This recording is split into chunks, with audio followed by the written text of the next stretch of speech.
사랑하는 국민 여러분, 1996년 1심에서 사형 선고를 받았던 광주학살 내란숙의 전두환은 살아서 교도소 밖으로 걸어 나왔고 죽을 때까지 사과 한마디 없었습니다. 우리가 전두환을 그때 제대로 단죄했다면 윤석열은 탄생하지 않았을 것입니다. 사법부는 내란 일당에 대해 역사 앞에 정의로운 판결을 내려주시기를 바랍니다. 국민의힘에 엄중히 묻습니다. 계엄 사과는 진짜 사과입니까? 거짓 사과입니까? 겉으로는 고개 숙이면서 뒤로는 5.18을 모독하고 전두환을 찬양하는 구구 인사를 지도부가 친히 나서서 입당시켰습니다. 전두환을 피 흘리지 않고 민주화를 이끈 사람이라며 당사에 윤석열 사진과 함께 걸자는 역대급 망언이 입당 첫 일성이었습니다.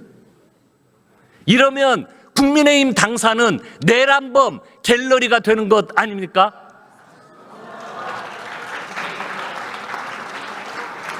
(5월) 광주의 통안이 시퍼렇게 살아있습니다. 내란 수계를 찬양하는 것은 주권자에 대한 정면 도전이자 헌정 질서에 대한 명백한 부정입니다. 다시 묻습니다. 국민의힘이 지키려는 가치는 대체 무엇입니까? 오직 이재명 정부의 발목을 잡기 위해 자신들이 찬성하는 법안조차 필리버스터의 제물로 삼고 자신들의 정치적 이득을 위해 행동한다면 어느 국민이 납득하겠습니까? 주권자의 명령을 거부하고 헌법적 가치를 내팽개친 정당에 국민이 내릴 마지막 처분은 심판뿐입니다. 국민의힘은 아직도 윤어게인을 외치는 구구 세력, 반성하지 않는 내란 세력과 단절하십시오. 그렇지 않으면 국민께서 여러분을 단절할 것입니다. 존경하는 국민 여러분, 검찰 사법개혁은 거스를 수 없는 시대 정신입니다.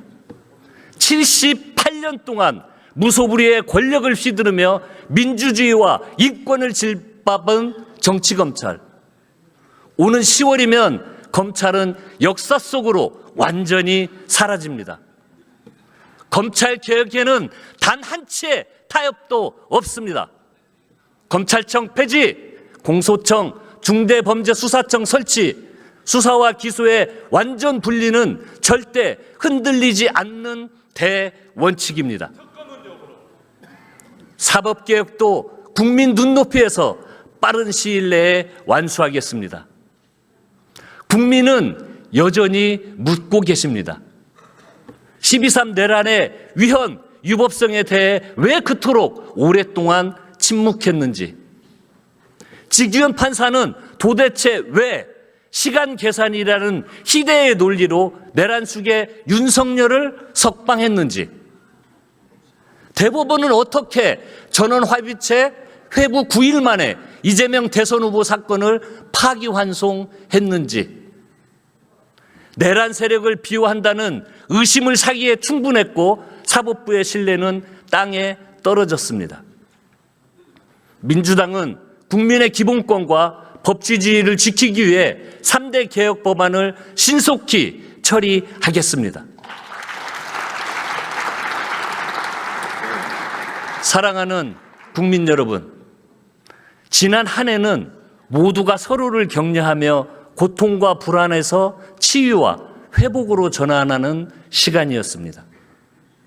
이재명 정부와 민주당은 벼랑 끝에 몰린 민생 경제를 살리고 국가 정상화를 위해 한몸 한마음으로 총력을 다해왔습니다. 정부 출범 20일 만에 추경안이 국회에 제출됐고, 민주당은 비수도권과 취약계층 지원을 확대해 정부안보다 1조 3천억 원을 증액한 31조 8천억 원을 신속히 통과시켰습니다. 민생회복 소비 쿠폰과 지역화폐 발행 확대에 힘입어 내수가 회복되고 경기 진작과 민생 안전의 마중물이 됐습니다. 전통시장에서 만나는 상인들마다 이제야 조금 숨통이 트인다라고 입을 모으셨습니다. 이재명 정부는 부동산에 과도하게 쏠린 자금을 주식시장 등 생산적 금융 부분으로 유도하는 정책을 일관되게 추진해오고 있습니다. 민주당은 두 차례의 상법 개정과 배당 소득 분리과세, 대주주 양도소득세 기준의 합리적인 조정으로 코리아 디스카운트 극복의 기틀을 마련했습니다.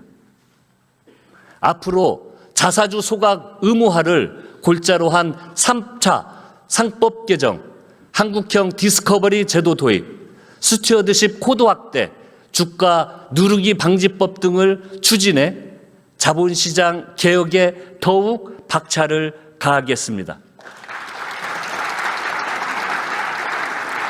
이재명 정부와 민주당을 믿고 성원해 주신 국민 여러분 덕분에 민생 경제가 조금씩 제자리를 찾고 있습니다. 대한민국은 이제 정상화를 넘어 대도약의 출발선에 서 있습니다. 하지만 민생 안정과 양극화 극복의 과제도 여전히 남아 있습니다. 사상 처음으로 수출 7천억 불 시대가 열렸지만 모든 국민이 그 결실을 누리고 있는 것은 아닙니다. 우리는 지금 한쪽은 성장하는데 다른 한쪽은 침체되어 있는 K자형 성장을 겪고 있습니다. 민주당은 지방, 중소기업, 소상공인, 저소득층 등 성장 전체를 겪고 있는 취약 부분에 더욱 깊은 관심을 기울이겠습니다. 2월 국회 내 행정통합특별법안과 지방자치법을 처리하겠습니다. 행정통합의 효과를 극대화하고 주민의 삶에 실질적인 변화를 가져올 수 있도록 꼼꼼하고 체계적인 입법을 준비하겠습니다.